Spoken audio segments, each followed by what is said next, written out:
क्या कहता है सरकार? हर व्यक्ति एक पौधा रोपे।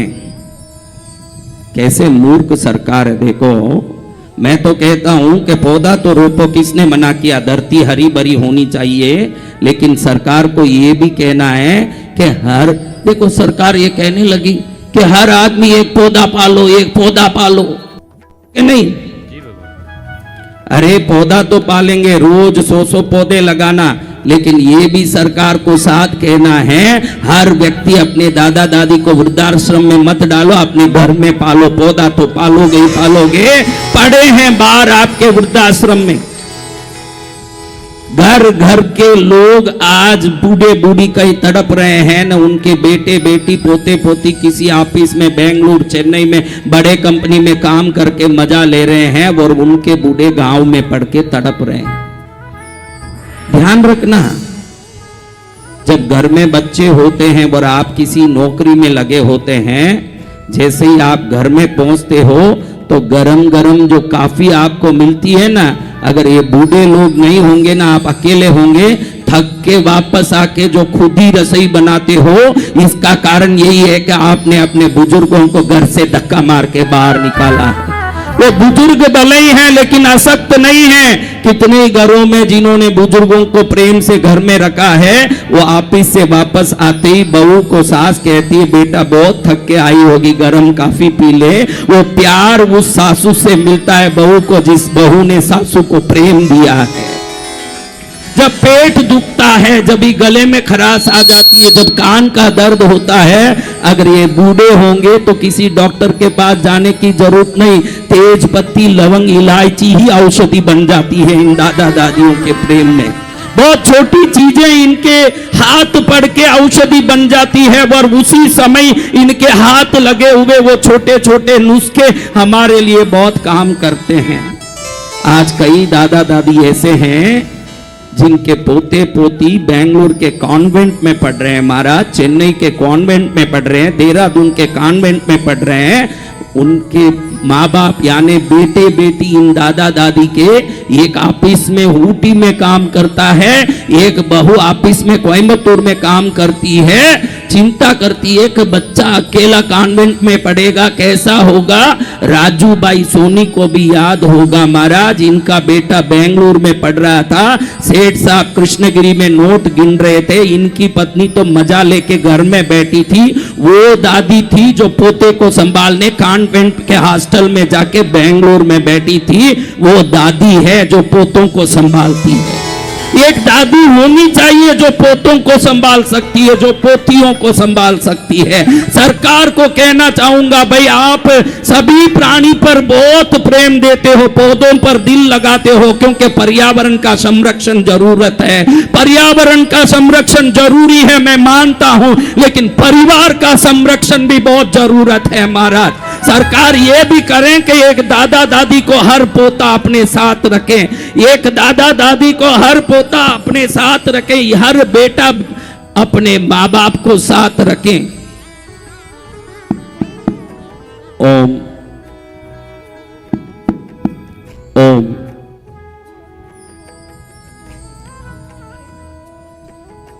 अब देखिए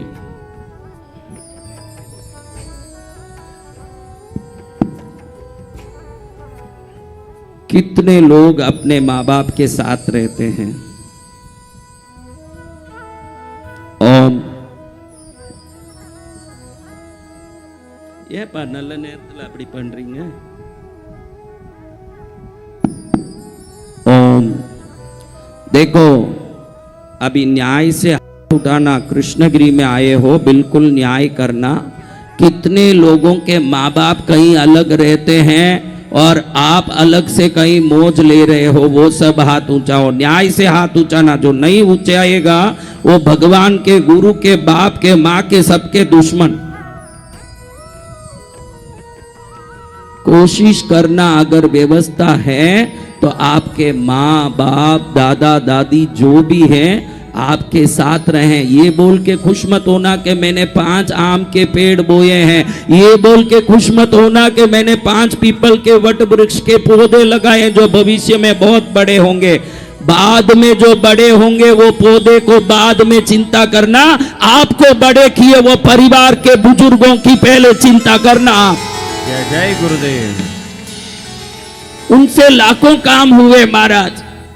हाँ, जब भी कमर पकड़ लिया था, डॉक्टर से दवाई लेके भी ठीक नहीं हुआ, थोड़ा सा सरसों के तेल दादी ने गरम किया और यहां से क्या मैजिक किया पता नहीं, थोड़ा सा ऐसे हाथ फेरा और उसी समय कमर दर्द गायब। ये उन बुजुर्गों की हाथ की खेल है महाराज। आज कोई भी युवा वर्ग में थोड़ा सा संस्कार अगर तिनका भर बचा है, वो दादियों के बताए हुए राम और कृष्ण की कहानियों से ही है। आज के माँ बापों को तो कहानी सुनने की भी सुनाने की भी फुर्सत नहीं है महाराज। कहानी सुनाने के लिए अगर बहुत थक गए हो आप, तो आपके बदले 2 रोटी बोने के लिए कोई दवाई दारू कभी जरूरत पड़ा तो थोड़ा सा आपके मुंह में उस दवाई कोई दवाई के रूप में डलवाने के लिए, आपके कपड़ों को समय पड़े तो जो दादी बूढ़ी हो गई फिर कहती है कि बहुत चिंता मत करो, आयरन मैं कर लूंगी, उस दादी के हाथ के प्रेम के लिए इन जितनी बातों को आप सोचते हो उतनी बात को वो बहुत सरलता से कर सकते हैं। जिनको आप बूढ़े बूढ़ी मानते हो, आप उनको बूढ़े बूढ़ी मानते हो, मात्र बूढ़े बूढ़ी नहीं है, आप जो जिस शरीर को लेके घूम रहे हो उस शरीर रूपी वृक्ष के बीज रूपी जीवन है वो सब। जय गुरुदेव। इसलिए आज मैं कहना चाहता हूं कि कोई आपत्ति सूचक घंटा बजाने की जरूरत ही नहीं है, खुद ही आपत्ति है सब जगह। एक बात बीच में याद आई, इसलिए आज मैं ये बात कह दिया कि अपने माँ बापों को, अपने दादा दादी को थोड़ा ये ध्यान रख के, मैं मानता हूं कि जब वो बुजुर्ग हो जाते हैं तो उनकी यादाश्त कमजोर पड़ जाती है, उनकी वाणी लड़खड़ा जाती है, वो बोल नहीं पाते हैं, तो आपको लगता है कि अनर्गल बोलते हैं, बात करने में भी समझ नहीं है, बूढ़ा लड़खड़ाता है। लेकिन ध्यान रखना, आपकी वाणी जब लड़खड़ाती थी बचपन में तब बोलना सिखाया ही इन्होंने ही है। जिस बात को आप बोलते हो उस बात को बोलना सिखाया ही इन्होंने ही है। आज उनकी लड़खड़ाती वाणी आपको बड़ा शर्म देता है कि शर्म आता है मेहमानों के सामने मेरा बाप नंगा बाहर आ जाता है। अरे तू नंगा जन्मा था तो तुझे लंगोट पहनाने वाला था वो बाप, जिसको आज तू नंगा बोलता है। आज बूढ़ा होने के कारण वो बच्चा हो गया है, लेकिन तू बच्चा होके एक दिन बूढ़ा होने वाला है, ये ध्यान रखेगा तो अपने माँ बापों के प्रति तू तेरे आत्मा में आदर सत्कार आएगा। कृष्णगिरी आए हुए जितने लोग पद्मावती का आशीर्वाद पाना चाहते हैं तो अपने माँ बाप, अपने दादा दादी का प्रेम किया करो। बहनों को इतना समझाऊंगा, तुम्हारा पति मना करे तो भी पियर में छुप के 2 बातें कर लिया करो, उनके मन में आपका प्यार सदा तड़पाता रहता है। बहनों 2 शब्द बात कर लिया करो, 2 शब्द उनसे प्रेम से बोल लिया करो, क्योंकि कई घरों में ससुराल से झगड़ा हो जाता है। जमाई का कहता है कि जो अंगूठी देना था दिया नहीं, जो घड़ी देनी थी दिया नहीं, जो कार दिलाना था दिया नहीं, उस घर में बात नहीं करना तुझे। बोलता होगा मूर्ख, उसको समझ नहीं है। वो जैसे किसी माँ बाप से ही बाहर आया है, वैसे हर बहन भी किसी माँ बाप से ही बाहर आई है। श्राद्ध करो ससुराल में तो अपने भी पियर वालों को कम से कम हाथ जोड़ के याद कर लिया करो।